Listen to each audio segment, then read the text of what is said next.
My name is Jesan Sorrells, and this is Leadership Lessons from the Great Books Podcast, Shorts. There's no co-host on Shorts. These are 2 to 4 minute observations, ideas, thoughts, or rants about the literature, philosophy, psychology, and even theology of leadership.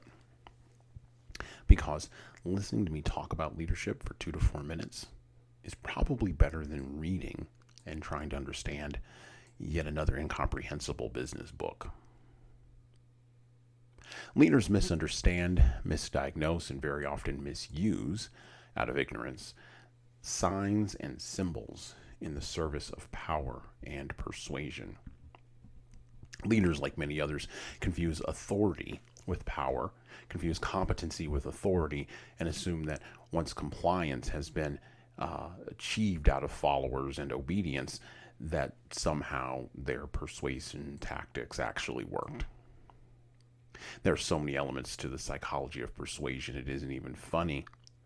I mean, the big seven, which you all should know as leaders, are reciprocation, commitment and consistency, liking, social proof, authority, and consensus. And of course, my personal favorite, scarcity.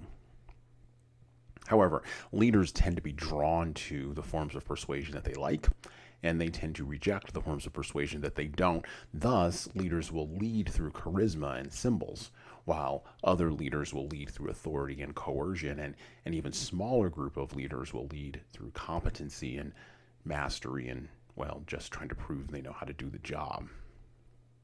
So where does myth fit into all of this? Well, corporate myths, and by the way, corporate just means a collection of people together in an organization to serve a goal. Corporate myths are powerful. Corporate myths tend to exclude tone-deaf sloganeering or hastily written mission, vision, values, and goal statements, or even the diversity statement that may pop up on your website. They exist. Corporate myths tend to exist inside of the culture of the organization. Now, corporate myths are usually aligned with the corporate structure of an organization, but then at a certain point, just like the myths that serve society and culture, at a certain point, these myths, this alignment stops working. And the process of getting to an outcome, of producing a product, becomes ossified, and leaders wind up a slave to the process rather than refreshing the myth. Partially because they just don't know how. Now, there are a few leaders in recent history that have understood the power of myth, and we tend to hold them up as iconic examples of how leadership can actually work. Steve Jobs was one of those guys, but so was George Washington. Margaret Thatcher was one of those folks, but so was Winston Churchill. And of course, we would be bereft if we did not mention Gandhi, Abraham Lincoln, and Dr. Martin Luther King Jr. Look, myths matter to people. Myths matter to followers because myths allow us to instantiate and embody information, pure data. Stories that make no rational sense allow us to grab emotion out of qualitative or quantitative observations, and they allow us to make rational sense, or at least rational to us, out of a world that seems to be enveloped in chaos. Leaders of small and mid-sized business teams, leaders of large businesses, leaders of enterprise business teams, leaders of nonprofits, leaders of communities, leaders of families must understand and appreciate the value of myth. Myth that is wrapped up in symbols, myth that is deeply wrapped up in signs, myth wrapped up in something more than just another corporate logo or a swishy sloganeering that doesn't really have any meaning behind it. You want to get your team aligned? Tell them a story. Persuade them, don't coerce them.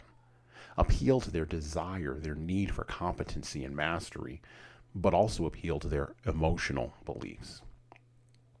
Align signs and symbols in the office. And at a practical level, get really, really comfortable with telling the story of why you're actually here. What precisely gives you the authority to lead? Leaders don't just assume, please, that I or any of your other followers know your myth. or are even remotely interested in it, or that we will be persuaded by it because of the position, the title you happen to hold at the top of a very rickety hierarchy. And that's it for me. Follow us on all the places that you follow us. Please subscribe to Leadership Lessons from the Great Books podcast. Please tell your friends. Please like and share. Please also check out the HSCT website for all products and solutions. Please check out the Leading Keys website for products and solutions, our remote training services, our books, our trainings that will help you become a better leader. And watch this space for more information about our upcoming book, 12 Rules for Leaders, a foundational guide to intentional leadership, coming in April 2022. Please also go to JesanSorrells.com for more blogs and more posts about how you can be a better leader, and check out all of our YouTube channels online. Thanks, and have a great rest of your leadership day.